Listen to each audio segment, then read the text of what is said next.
What is up, my thrifty friends? Tabs here from the Urban Goddess shop. Today's video is a work with me, and I'm very excited about this week because we have a lot of things to chat about. Topics including Vinted, paid reseller courses, Posh update, Depop update, and a question from a viewer. Also, I have a huge announcement, and it has to do with live shows or silent shows, and I'm pretty pumped about it. So we're going to talk about that at the end as well. Yeah, so if you're new to my channel, I am a Canadian reseller. I'm a mom to 2 girls, a wife. I work part-time in a hospital pharmacy, and I love to sell used clothing. It is my jam here on YouTube, and I share everything about my business, helping you grow side hustle reselling clothing as well. So without further ado, we're going to jump into this. We always start the video with a personal update, personal life update, business update, and then into the topics. Personal, things have been busy. I worked 2 days last week. I've been upping my listings. YouTube is definitely taking a big chunk of my time. I have 3 videos happening on this channel a week. Plus I have 1 video on our second channel. We're converting an ambulance into an off-road, off-grid RV. That also, actually, that takes the most of my YouTube editing time. It is so time consuming editing those videos, and I've now determined it's Jeff. Jeff is the factor, and I think because he's not used to doing YouTube, he doesn't do any of the editing. I do it all. When you edit your own videos, you like learn the nuances that don't work well. You correct yourself, right? Because you're always editing. You're like, that doesn't work, don't do that again, carry on the sentence, things like that. Where when I'm recording him, a lot of it's like right in the moment. Anyways, it's just been small things, so it's getting better. We took a week off because we were out in the mountains, but I do have a video to edit for this week, which I should start on soon. Other than that, we had a pretty busy weekend. We bought a used truck, and it's been giving us some grief. And I hate to say the amount of days we've spent working on it in the last probably like 2 months, and it's really just getting annoying. I hope that we have fixed the problem, but man, it's just been annoying. So yeah, we were heading out to the lake. We didn't get as much time out there, but c'est la vie. It is what it is. We usually don't spend as much time at the lake until it's like summer and the weather is hot and we can go on the boat. Otherwise, we're just going out there to sit out there, and Jeff and I are busybodies. We're productive people, so if it's not great weather, then we're gonna work on other stuff, and that's all our other projects in life. Not the reselling projects, but all of just our life projects. So yeah, it's been crazy. Taxes are done, they've been filed. I now know what I owe for like GST, income tax. I'm happy about that. There's definitely been some hiccups in the last few weeks that have been taking time as well from me. I do have a better idea of what I'm going to do for next year, and I'm actually going to do every 6 months. I'm going to tally everything up every 6 months because doing it all at the end of the year at once has just been too much, took too much time out of me. It will be a lot easier going forward because now officially starting for the 2023 year, all online platforms in Canada have been collecting and remitting taxes. If you are wondering, if you reached out to Poshmark to find out how much GST and taxes they remitted on your behalf, they actually do not give you any sort of report. I found this out. I have emailed them. Which is so weird because I did that video and then all of a sudden that girl that didn't reply back to my email replied like 2 weeks later. Anyways, she did say they don't provide any report. We're just supposed to use our sales report, which kind of sucks because they clump GST and provincial sales tax into the same column, even though they're 2 different things. And then, so what I had to do was break down all my sales by province and then take that amount and divide it by the percentage of whatever that provincial sales tax was plus GST. Like, it was just a headache. So yeah, my accountant had to do some of that for me. So that kind of took up some time last week. So yeah, I'm just happy to be wrapped up. Like I said before, my goal is to have my taxes filed by the end of February last year. I am not messing around anymore. The business is getting too big. I have too many things happening to push this until June. And if I look at it now, I'm like, man, in 6 months, I'm going to literally be preparing for this again. And I procrastinate and I worry about it, and it just creates like drama in my own head. I don't know if you guys do the same. I have a feeling not most, but a large percentage of people feel the same way as I do about taxes. I know there's some people that just love it. They're super organized. I'm not that person. So when people reach out and they're like, give us some tax advice or what spreadsheets to use, I don't. I literally just sit down for like 3 or 4 days when taxes are due and like add up all my receipts, go through my Amazon account, like pull up everything, go through all my bills, like, ugh, it's just too much. Okay, no more taxes. Like literally, I can't believe I'm still talking about this. Business-wise, sales have been okay, but for like the volume I've been listing, I expected more sales to happen. Yeah, I don't know. I know I got to give it one more week. Last week, I think I only hit the 30 listings. I don't think I quite hit that high where the week before I was 53. Again, that's going to have an impact. Like I have to be more consistent with what I'm listing if I want the results that I want. And my goal is to start seeing those, 2,500 every 2 weeks. That's what I want to see. And I know what it's going to take to do that. So for me, it's just being consistent, doing it, being consistent. And I'm a work in progress. Yeah, being transparent with you guys, I have lacked consistency lately. And it shows in my sales. Other than that, I don't think I have much to talk about.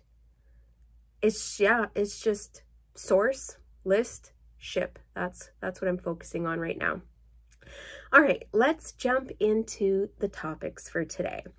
So first topic we're going to go over is the Vinted. Many times people ask why I don't sell on Vinted. I feel like I receive that question far less than I used to like a year ago, but I've never really had an answer for people. I know that they are not like pro reseller. Their app is, I don't think there's any selling fees, but it's really just for the person that's selling a couple items out of their closet. I've heard some horror stories about people not getting payouts, people getting kicked off, no stock photos, but again, that's not really, I mean, I don't put stock photos on eBay either, so that doesn't really bug me. But yeah, just the fact that they are not for resellers has deterred me, because if I'm selling on an app, I want someone that doesn't care how many listings I do, what I'm doing, you know what I mean? Like not policing the volume that I'm selling, because I'm here to make money.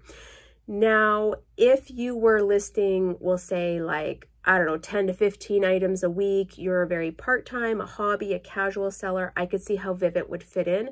But if you are selling more, I don't know too many bigger resellers that are selling on Vinted, just because you can't cross list all your items over there. And that's kind of a pain in the butt. I did see a post on Instagram where a seller had some listings taken down. So basically support reached out to her and stated, because she removed the backgrounds from her images and put the white background like most resellers do, it doesn't show personal possession and creates a possibility of copyright infringement. And I just don't get how this is true. I mean, I think what they're trying to say is they just don't want it to be anything reseller related. She did state why she removes the background, and he did not care. She had 35 listings removed as well. Reading her comments, there were many similar situations. I think I've heard this before as well, and that's where I'm like, hey, this just doesn't work for me. If I have to change everything I'm doing to list there, and not many cross-listing platforms work cross-listing over there, to me it's a little bit more hassle than it's worth. I do understand I could make a couple sales there, but there are other platforms where I feel like I could list and potentially be able to make more sales if I wanted to diversify.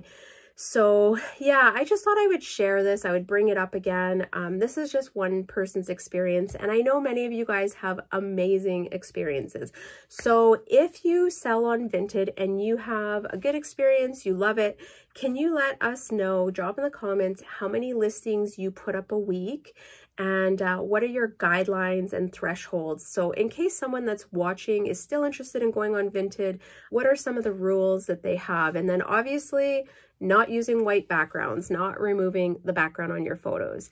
I personally don't sell on it. I thought this was an interesting story to share, but I do understand that there are people where this is a part of their business and they see success over there. So just share if you are having a good experience, or if you don't, you can share those. If you've had bad experiences, by all means, drop that down below, because I think it's important for everyone to see both sides. But for me, it just doesn't work for my business model. Okay. Next one, sorry, I have a lot of notes for today's video, so I'm going to try and stick to them because I have a lot of little points in them. So I wanted to talk about paid courses, and I've seen there's like a whole bunch of hoopla, I'm going to call it hoopla, going on, and people like ripping each other apart about someone offering a paid course, or people or resellers offering paid courses. And I just want to start with that if you don't like what someone does or how they run their business, just unfollow them. Like, there's no reason to create like drama online about it. And I always say, like, not my monkey, not my circus. I don't have to be a part of this. If I don't agree with what they're doing, I don't have to be a part of it. I'm not paying for their course. Do you know what I mean? And you don't have to pay either if you don't agree with it. But to go as far as like, I don't know, sharing it online or like putting that stuff out there, I actually don't even know who the person was. I have not sought out the information because I really don't care. But I do want to say, if someone puts together a course and charge for it, who cares? You can learn a ton of stuff for free, absolutely.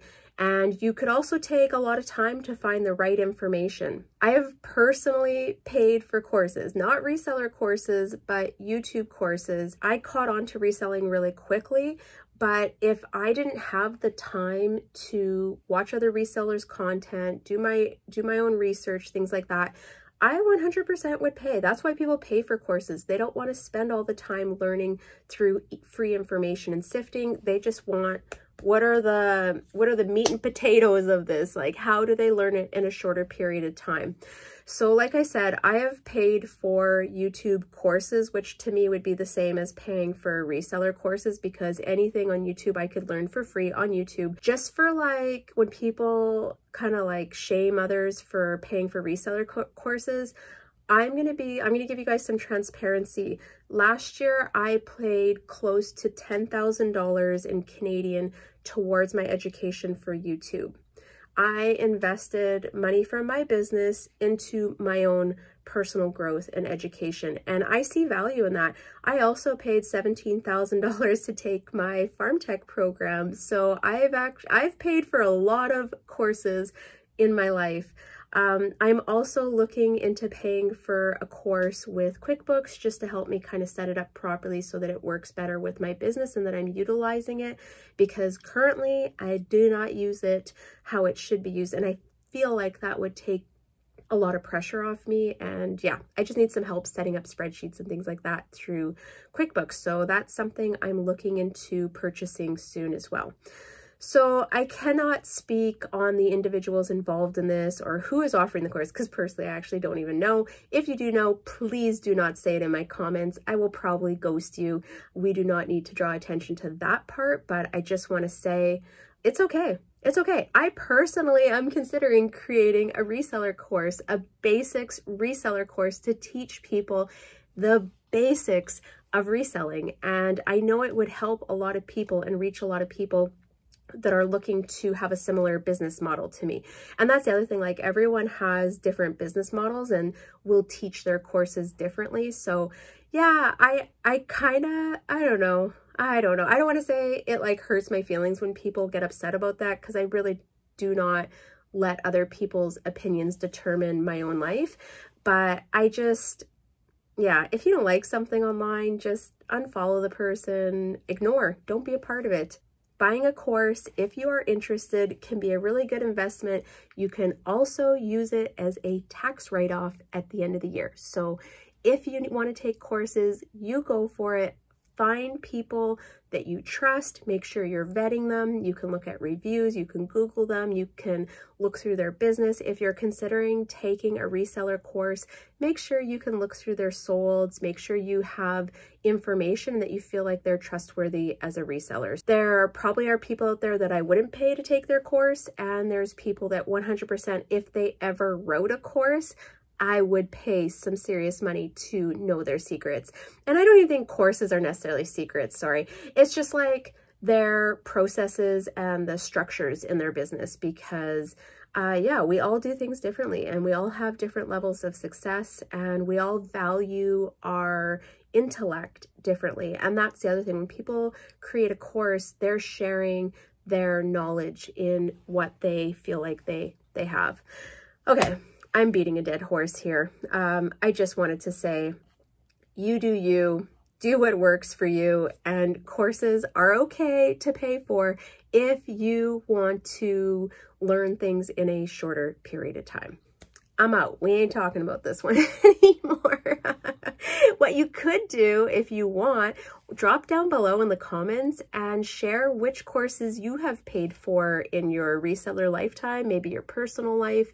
What are some things that you have paid for that have helped you in your business, helped you grow your business, or maybe even just your other profession if you take courses unrelated to that. All right, next up, oh my gosh, this was, I forgot to tell you guys this.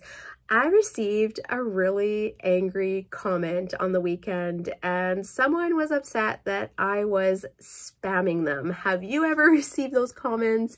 I received kind of a short, angry one. I don't know if she was angry, but she definitely was annoyed with me. And I think this is actually the first one that I can recall where the person is upset. Typically, I think I've received messages where someone's like, I'm really not interested in this. Can you stop sending me these offers? And I always just kind of reply back to them quickly. I use the My Shoppers feature. I love it. I think it's a huge time saver. It's actually one of my favorite tools that Poshmark has come out with in the last 2 years. I use it all the time. So this person commented in the bundle, in quotations, listen, I don't know how many times I've removed these items from my bundle, but this feels like harassment. Please take the hint and stop. I'm going to have to block you. This is a little ridiculous. End of quotes. So I saw this and I was like, oh man, this is like one of the big flaws about the My Shoppers feature. And I wish we had the power to remove likes from bundles, or to like where there, yeah, I don't know. I think there are, like, you can only send offers to people so many times, but if she's removing the likes from the bundles, I wonder if that's why it's overriding the max amount of offers, because as I think about this, really, usually you can only send 3 times. And in order to trump that 3 times, you have to manually remove the item. But if I'm using My Shoppers, I'm not removing any items and re-adding them to send an offer. So I don't quite know how she reached this point, or maybe she only got 2 offers and was like, this is ridiculous. I hate this. She did have 100 listings in her closet, so she's not new to Poshmark. She is generally familiar with it. So yeah. I don't know. Anyways, this was my response to her, and this is typically what I say to people. I just told her to unlike the items in her that she has liked from my closet. I said, it's the My Shoppers feature that adds your likes to the bundles. Feel free to block me as well. And I added a heart, because honestly, if someone is that upset with me and they don't like this, just block me. It's okay. No hard feelings. And that's what I was trying to say to her. Like, it's okay.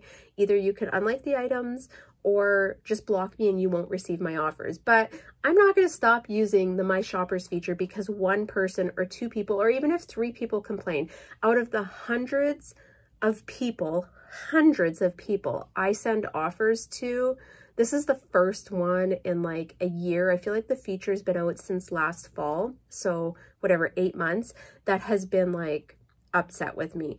And typically I'm only going as far back at the max a month, but lately I've actually been using it once a week. So I'm only going back 1 week. If you recently liked items in my closet, you're going to get a notification.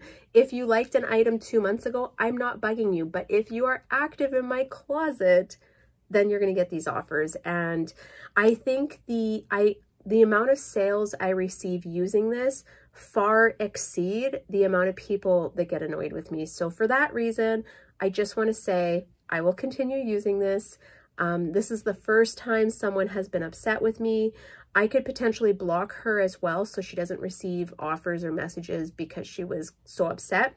But when I went back into the bundle, she just unhearted the items. She didn't block me, which was cool. I think maybe she just didn't realize that that was the workaround. I kind of wish also that Poshmark would have like some sort of notification that if someone, I don't know how to describe it, maybe if you sent offers to people 3 times, it would notify them saying, you know, seller is trying to send you offers. If you'd like to stop these, it's almost like that stop auto text, you know, when you get text messages from companies and you can just type stop and it stops. I wish Poshmark had something like that. So if people don't want to receive offers or messages from us, that they could set that option or that feature on the app. And then I think for those types of shoppers, it just would protect them, right? It would give them an option, and my offers would just continue to go to everyone else that doesn't care. I wanted to talk about it because in the past when people have said these things, I'm always like, well, I don't know, I've never received that. I wouldn't let a couple upset buyers or yeah, purchasers or customers or whatever ruin your whole experience of using a feature or a strategy in your business. Because if someone's upset, I would just be like, hey, sorry, you can do this or this, and then you can just block them and you won't send them those offers, and keep doing the strategies that you're doing. Okay, these one-off customers are just one-off customers. She is literally like one and probably 20,000 people that has ever sent me a message that was upset like that. So I just wanted to throw it out there. We all receive these messages, and don't let them change the way that you are doing things in your business. Next up, we have a question. This one is from Think Twice Canada. She sent me a question. She said this would be a good one for a work with me video. She has a lot of great vintage items and is looking to add another platform such as eBay or Etsy. And she was asking which one basically would I recommend and why. And I thought this was a really good question because I used to talk about Etsy a lot more, and I haven't in probably a year. I actually stopped selling on Etsy. I am only selling on Poshmark and eBay now, and I have been listing things over to Facebook Marketplace, but I don't really talk about those sales on the channel. Let's break this down. First thing I want to state is that Etsy can be really deceiving on listing prices, and if I feel like you can't look up sold. Maybe you can, but if you know more about this, please drop in the comments, share your experience. The prices can be quite high and give like a false sense of hope. It doesn't mean that there's no value or the item wouldn't sell on Etsy for that price, but I think it can give the perception that, you know, you're sitting on a gold mine because of what other people on Etsy have been listing their items at. Like I said, I personally used to sell on Etsy. Some items did well, some did not. If you are an Etsy seller, please feel free to share your thoughts. I do prefer eBay at this point in my selling journey because I feel like they're much more realistic solds. It's also really easy to look at how many are available, how many have sold, what else? The time frame within the 90 days. Yeah, I just feel like it's much easier to look at comparables there. Also, Etsy went through some changes in the last year, and I did notice a slowdown in my sales pretty quickly. So I haven't deleted my store, I'm just not renewing my listings or adding anything new. And also, just so you know, when you put up listings, you are charged per listing, and every time you renew that listing, you are charged to renew it as well. So if you have an item that you're going to potentially be sitting on for a long period of time, you're going to have to pay to relist that item, I think every 4 months. And it's not a huge amount, but I don't know. I don't know. I'm hoping someone on here has more experience with Etsy and is currently using it and can share what their thoughts are. I I would recommend eBay. Now, we each have like individual businesses and what works for us. So if you're unsure and you're in this position, what I would do is list it on Poshmark, eBay, and Etsy. Create an account for all three, list your items, and see where they're selling, see where you're getting the most interest. I mean, ultimately, where does the item sell and for how much? I think you have to do your own experimenting as well. So even though I'm like, eBay, maybe for you, it's Etsy.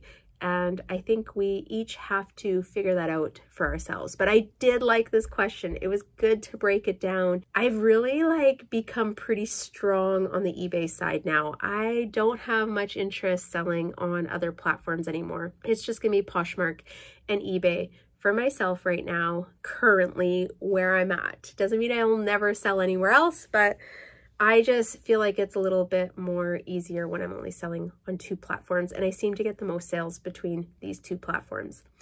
Okay, well, I hope that answers your question, and if anyone else has been thinking the same thing, I hope that helps you. Also, I hope we can gain some nuggets of info from anyone else watching down in the comments on this topic. Next up is Depop introduced a new feature. It's called Repop, which is pretty much the equivalent to reposhing. So basically, if you bought something from someone on Depop, you can go to your receipt of purchases and you'll be able to copy that listing. The only thing you have to do is confirm the condition in case it's changed. Maybe you bought it brand new, you've now worn it for a couple months, you're selling it, right? They are prompting you to do that, and that would probably actually be a good thing for Posh to do as well, which I think is pretty cool that they introduced that. I think there's probably a lot of turnover rate between Depop items and people that are shopping and selling there. It's nothing cutting edge, nothing crazy, just cool tool for Depop sellers. Okay, we got a Poshmark update, and then we're going to go into the huge Posh announcement. So Poshmark, the newest update has to do with live shows. So if you are not already approved for live shows and you want to, I just saw in the newsfeed today that they are accepting sellers again. You can fill out the application. I'm not sure on the wait time, but fingers crossed it's not too long and that they're processing sellers through. And I actually don't think you have to be a Posh ambassador either. So the new feature that came out is called Sell Together on Screen. Basically, you can invite other people to join your screen, and it'll be like double screen, and they can sell items that they have. So in the past, you could add other people's items into your show, you could talk about them, but it would just be like a listing pulled, where now when you bring people to sell in your show, they can actually be showing and talking about the item with a screen and screen. I think it's actually pretty cool. If you are a live seller and you are doing the sell together, I think this is a pretty cool feature, and that sellers are going to be able to utilize this as well and create that like community selling. I feel like the live shows is definitely a very like tight-knit community. I think it'll be a good opportunity between them to sell together. And then the only thing is that you're supposed to make sure your app is updated. So it must be rolling out to people already. Okay, the big announcement, the huge announcement, and I did a live, oh gosh, I don't even remember. It must have been on Friday afternoon, and POSH Sidekick came out with a new feature that will allow you to automate your silent shows.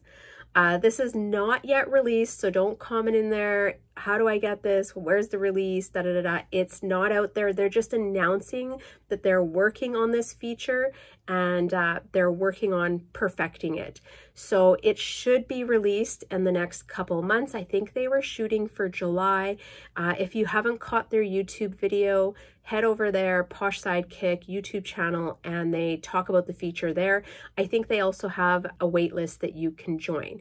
You do have to be a POSH Sidekick user to get onto the waitlist. So FYI, if you're not a user, you have to be. If you're not a user and you want to be, you can use my code TABS, TABS, all capital, and I have a link down below in the description with the details for that and how to join.